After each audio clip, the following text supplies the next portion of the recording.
Hello बच्चों, आज हम आपकी पाठ्य पुस्तक आकृति के पाठ एक आया बसंत कविता का अभ्यास कार्य करेंगे।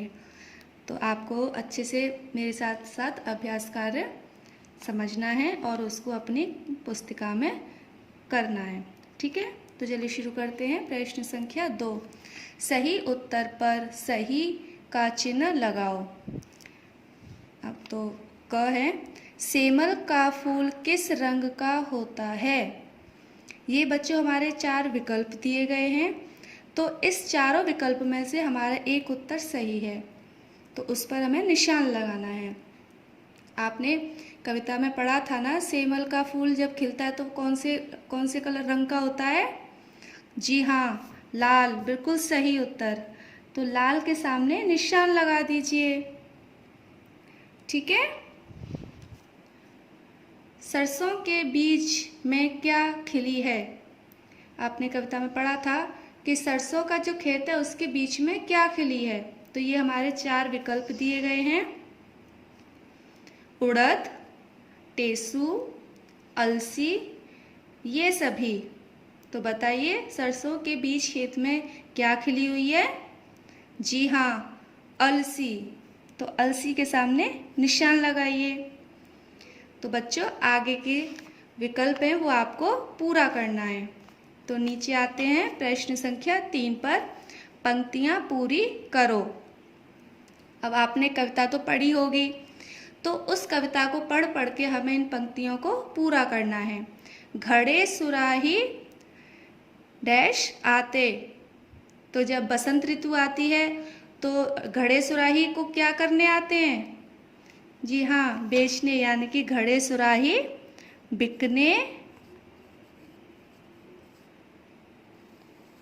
आते।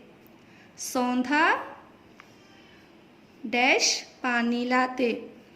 तो सौंधा कैसा पानी लाते वो। जी हाँ, ठंडा। तो इसमें आप ठंडा लिखेंगे। तो बच्चों, इसी तरह से आपको अपनी कविता को पढ़कर इन पंक्तियों को पूरा करना है। तो आगे आते प्रश्न संख्या 4 पर, उचित मेल मिलाओ। यहाँ पर दिया है कोयल पंचम। तो इसका जो सही उत्तर है वो हमें इसमें से मिलान करना है। तो इधर लिखा है, पहला है कह जाती, सुर में गाती, गान गाती, डाली डाली।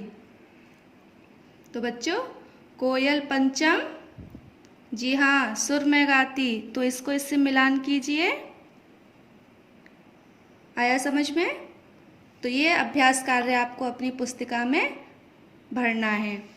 अब आपका प्रश्न संख्या 5, निम्नलिखित प्रश्नों के उत्तर लिखो। आपका पहला प्रश्न है, बसंत ऋतु के आने पर क्या हुआ। तो आपने कविता पढ़ी थी कि जब बसंत ऋतु आती है तो क्या होता है। जी हाँ, इसका उत्तर है, बसंत ऋतु के आने पर सूरज चमकने लगता है, हवा बहने लगती है, आम के पेड़ों पर बौर छा जाती है, खेतों में पीली सरसों लहलहाती है, कोयल मीठी मीठी आवाज़ में बोलती है, और बसंत ऋतु में तरह तरह के फूल खिलते हैं। आगे प्रश्न है आपका, मंगल गान कौन गा रहा है। तो ये तो पता होगा ना, मंगल गान कौन गाता है बसंत ऋतु में। जी हाँ, कोयल। कोयल मंगल गान गा रही है। आगे प्रश्न है, हवा चली पीला रंग लहरा से क्या आशय है। तो हमारे इस प्रश्न में पूछा है कि जो हमारी कविता में लाइन थी, हवा चली पीला रंग लहरा, तो इस लाइन का क्या आशय है। तो इसका उत्तर है, हवा चली पीला रंग लहरा पंक्ति में आशय यह है कि बसंत ऋतु में जब हवा चलती है तो खेतों में पीली सरसों लहलहाती है। दिखा होगा ना, सरसों के खेत में जब हवा चलती है तो पूरे खेत में सरसों कैसे लहलहाती है। तो ऐसा लगता है कि मानो पीला रंग पूरे खेत में लहलहा रहा हो।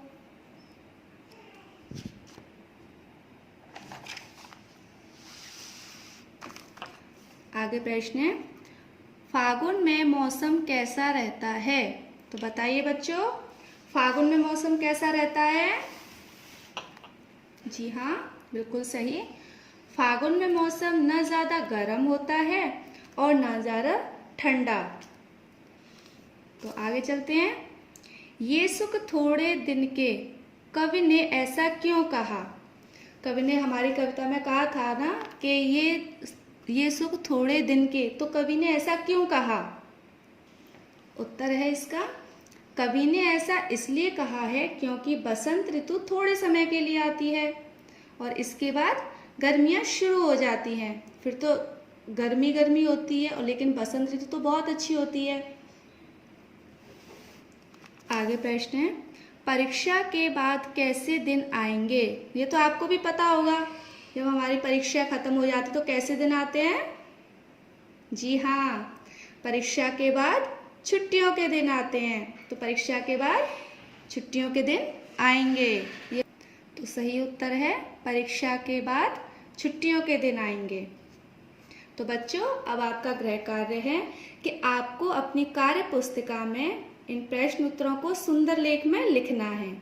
ठीक है बच्चों, बाय।